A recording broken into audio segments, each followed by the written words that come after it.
Hi, and welcome to another episode of Disney Dust. I'm going to be talking about this book I'm holding here by Jen Kalonita. It is Diamond in the Rough, and of course, as you can see, it's all about Aladdin. And this series is the Lost Legend series, which Disney Books has. There are 4 books so far, and it talks about, I guess, sort of the kind of rogue males that we have in the Disney series. Like, so far, this is the second one. I read it in a different order, but this is the second book of the series, the first being The Rise of Flynn Rider, and then the third, I believe, was Kristoff from Frozen, the fixer-upper, and then the fourth being Zero to Hero Hercules. Essentially, I've given 2 of these books 5 out of 5. I really love Aladdin. I didn't give it a 5 this time around, and I will get into spoilers telling you why I didn't, but I just genuinely... This was a great tale for me. I mean, it was just, with the exception of a few things, that I'm giving it a sort of like a 4.5 maybe. So let's delve into it, shall we? All right, so this is very, very cool. We get to find out a little bit more about Aladdin and how, what his life was like in Agrabah before he meets Princess Jasmine, before the original movie. And in true Jen Kalonita fashion, we do reference to some of the characters that we already know. Iago is there. It's very cool. We don't see Jafar, though. His brother takes his place instead. And I'm sure there's a whole logic to all of it. But we do have the Cave of Wonders as a main feature. Basically, it's about the amulet that, is the beetle amulet, the beetle charm, which has 2 parts that has to come together in order for the cave to open. Now, this is where, spoilers, it starts to weave Aladdin into the picture, being Diamond in the Rough. Why is he called Diamond in the Rough in the first place, right?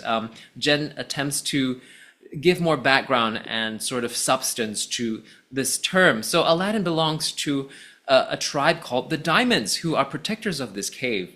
And he doesn't know this because his memory is wiped out. A lot of times these tales rely on that device so that it just can get you up to speed for the current day, the original movie. Anyhow, this works really well. I liked how she did it. And yes, so it was very interesting to also see how Aladdin meets Abu and how he makes some of these friends.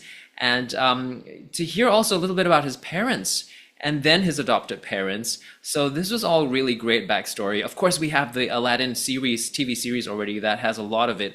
But that's, I think, the aftermath of the movie, if I'm not wrong. I believe so. However, there's a name that was mentioned, one of the mentor figures in this story, Mukhtar, and I believe that's his name. I looked up this name, and it appears in the TV series, but it's a different character altogether. So a little bit confusing, wonder why that was chosen specifically. So this is part of the reason why it's not getting the full 5 stars. Also, at the end of this movie, or rather this book, Iago grabbed the half of the beetle charm, so we know that ends up with Jafar, and the other goes missing in the sand. So again, that's a little silly that Aladdin loses that right before the first movie happens.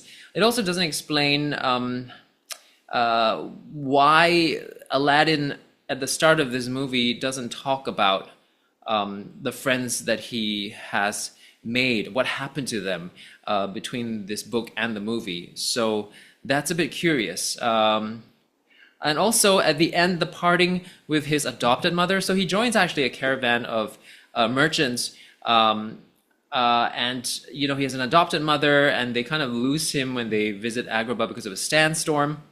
But then when they eventually find him, he tells his mother, Agrabah is where his heart belongs. He's found out his history, and he's made friends. And then she very easily just says, okay, I'm glad you're happy.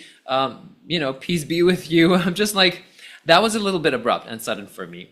No doubt this is I remember, it's a junior series book, so it's not for teens. It's actually for your 10 to 12s, I think.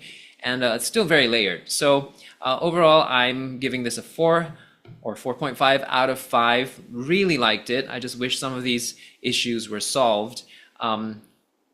Yes, these are, I guess, the sort of like, what is it, rogue, right? Rogue male characters in the Disney universe, whereas the Prince characters have their own series, and it's the Prince series.